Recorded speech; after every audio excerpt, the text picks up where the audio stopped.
Hi friends, ಎಲ್ಲರೂ ಹೇಗಿದ್ದೀರಾ? I hope ಎಲ್ಲರೂ ಚೆನ್ನಾಗಿದ್ದೀರಾ ಅಂತ ಅಂದ್ಕೊಳ್ತೀನಿ. ನಾನು ಕೂಡ ಚೆನ್ನಾಗಿದ್ದೀನಿ. ಇದು ಶನಿವಾರದ ವ್ಲಾಗ್. ನಾವು ಎವ್ರಿ ಸ್ಯಾಟರ್ಡೆ ಆಂಜನೇಯ ಸ್ವಾಮಿ ದೇವಸ್ಥಾನಕ್ಕೆ ಹೋಗ್ತೀವಿ. ಅದು ತುಂಬ ವರ್ಷಗಳಿಂದನೂ ನಮಗೆ ರೂಢಿಯಾಗಿದೆ. ಹೋಗಲೇಬೇಕು. ಒಂದಿನ ಮಿಸ್ ಆದರೆ ನಮಗೆ ಹೋಗ್ಲಿಲ್ವಲ್ಲ ಅಂತ ಬೇಜಾರಿದೆ.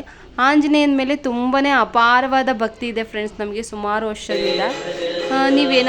ಏನಾದರೂ ಸಮಸ್ಯೆ ಇದ್ದರೆ ನಿಮಗೆ ಅಂದರೆ ಏನು ಕೆಲಸ ಏನೂ ಆಗ್ತಾ ಇಲ್ಲ, ದುಡ್ಡಿನ ವಿಚಾರ ಆಗಿರ್ಬೋದು, ಬಟ್ ಏನಾದರೂ ಒಂದು ಆರೋಗ್ಯ ಸಮಸ್ಯೆ ಆಗಿರ್ಬೋದು, ಹನುಮಾನ್ ಚಾಲೀಸ ಹೇಳ್ಕೊತಾ ಇದ್ದರೆ ನಿಜವಾಗ್ಲೂ ನಿಮ್ದು ಏನೇ ಸಮಸ್ಯೆ ಇದ್ದರೂ ಬಗೆಯಿರುತ್ತೆ. ನನಗೆ ತುಂಬ ಎಕ್ಸ್ಪೀರಿಯೆನ್ಸ್ ಆಗಿದೆ ಇದು. ಬೇಕಾದ್ರೆ ನೀವು ಟ್ರೈ ಮಾಡಿ ನೋಡಿ. ನಿಮಗೆ ಓದೋಕ್ಕಾಗಲಿಲ್ಲ ಅಂದರೂ ಅಟ್ಲೀಸ್ಟ್ ಮೊಬೈಲಲ್ಲಿ ಹನುಮಾನ್ ಚಾಲೀಸ ಅಂತ ಟೈಪ್ ಮಾಡಿದ್ರೆ ಬರುತ್ತೆ. ಶನಿವಾರ ಇಲ್ಲ ಮಂಗಳವಾರ ಸಂಜೆ ಆಗಿರ್ಬೋದು, ಇಲ್ಲ ಬೆಳಗ್ಗೆ ಆಗಿರ್ಬೋದು, ಆ ಟೈಮಲ್ಲಿ ಕೇಳಿ ನೋಡಿ ಬೇಕಾದ್ರೆ ಹನುಮಾನ್ ಚಾಲೀಸನ. ನಿಮಗೇನೋ ಒಂಥರ ಏನೋ ಪವರ್ ಬಂದಂಗೆ ಆಗುತ್ತೆ. ಯಾಕಂದರೆ ಆಂಜನೇಯನಲ್ಲಿ ನಾವು ಎಲ್ಲ ದೇವರನ್ನು ನೋಡ್ಬೋದು. ಆಮೇಲೆ ಆಂಜನೇಯ ಜ್ಞಾನ, ಬಲ, ಧೈರ್ಯ, ಭಕ್ತಿ ಎಲ್ಲವೂ ಸಹ ಒಳಗೊಂಡಿದೆ ದೇವರು. ಅಂಥ ಮಹಾನ್ ದೇವರು ಅದು.